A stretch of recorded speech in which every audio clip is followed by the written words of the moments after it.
Je vous avais promis lors de ma dernière vidéo, j'avais fait donc la recette du pain cétogène de Marion Caplan, de vous faire une nouvelle recette beaucoup plus légère, tout aussi bonne. Et bon, forcément, je vais vous dire qu'elle est meilleure. Le pain est beaucoup plus souple.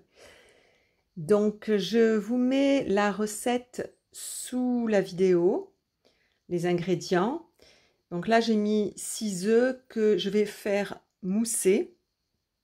Je trouve que le pain est beaucoup plus léger, mais en fait, je ne sépare pas le blanc des jaunes. Je laisse entier. Je vais changer, donc vous avez vu mon accessoire en fait.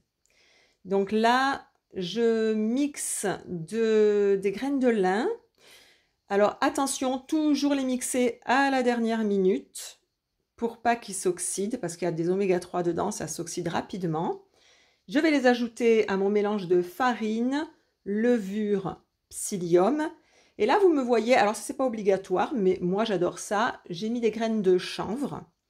J'en ai mis 3 cuillères à soupe. Là, vous voyez 2, mais moi, j'en ai mis 3. Vous mettez ce que vous voulez, si vous pouvez mettre autre chose ou rien du tout. Maintenant, je le fais sans les graines de chanvre.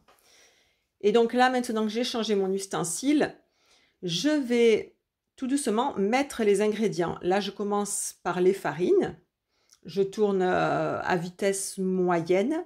Je vais mettre une cuillère à soupe de vinaigre de cidre pour que ça donne un petit goût, ce petit goût acide de levain qu'on ne retrouve pas là puisque ce n'est pas un pain au levain.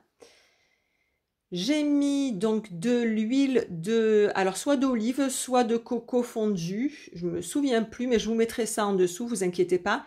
Et moi, j'ai voulu rajouter, pour le fun, de la crème fraîche de chez Gabory. Vous n'êtes pas obligé non plus. Voilà, vous pouvez rester juste sur la matière grasse, coco ou huile d'olive. Et puis, ben, j'ai rajouté l'eau tout doucement. Et donc là, vous voyez, je fais tourner. On va obtenir une pâte qui est quand même assez épaisse et qui va très bien se tenir. Vous allez voir, je vais mettre ça dans le moule. Et vous allez voir ce que ça donne. Voilà, donc je mets un petit peu d'huile au fond du moule, de l'huile de coco fondue. Je mets quand même une petite protection, c'est plus facile. Le souci, c'est que je suis très gourmande et que j'ai du mal à attendre que le pain refroidisse. Donc souvent, je le démoule alors qu'il est encore chaud ou tiède. Ben forcément, il se casse en dessous. Donc ne le faites pas, attendez. Mais bon, ça n'a pas vraiment d'incidence. Voilà, donc là, je tasse bien tout ça. Et puis, comme c'est pas assez gourmand, vous voyez avec la crème fraîche et avec les graines de chanvre, eh bien là, je vais en rajouter un petit peu dessus. Voilà. Et ce que vous allez me voir faire là, donc là, je mets un bol d'eau chaude. Toujours quand je fais le pain, je mets un bol d'eau chaude dans mon four pour maintenir l'humidité et je vaporise mon pain. Donc là, je ne l'ai pas encore mis au four.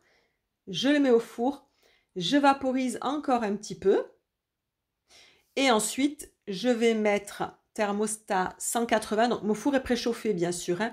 Donc thermostat 180 pendant 45 minutes. C'est à peu près le temps qu'il faut pour cette quantité-là. Après vous le piquez bien sûr hein, quand vous le sortez. Là je vois qu'il me reste 26 minutes, donc j'ai remis encore un petit coup de spray. En fait c'est pour que la croûte soit croustillante. Moi je trouve que c'est bien meilleur. C'est pas une obligation non plus, mais c'est un petit truc. Voilà, donc là, hop, c'est prêt. Regardez comme il est beau. Il est juste magnifique. On dirait une brioche. Il est vraiment très très bon. Et en plus, il se garde toute la semaine. Moi, je le garde toute la semaine. Donc là, je vais le démouler. Je ne vous montre pas, hein, parce que pour la vidéo, ça ne le fait pas, mais il y a un petit peu de gâteau qui est resté, enfin de gâteau de pain, pardon, qui est resté au fond. Et voilà, regardez comme il est beau. Donc là, je vais vous couper une tranche et vous allez voir ce que ça donne. Vous voyez comme il est souple. Il est vraiment très très... Il est excellent. Il est excellent. C'est pas parce que c'est le mien, hein, mais il est excellent. Voilà, donc une petite tranche. Vous voyez, regardez. Hop. Alors là, ça, C'est limite, honnêtement, du pain de mie. Et moi, je vais le conserver dans un sac en tissu qui est doublé. C'est des sacs à salade, mais vous pouvez le mettre très bien dans un torchon. Alors, attendez qu'il soit froid. Surtout, attendez qu'il soit froid. Dès qu'il est froid, regardez, là, je mets un petit peu de tartare d'algues dessus et on va se régaler. Bon appétit!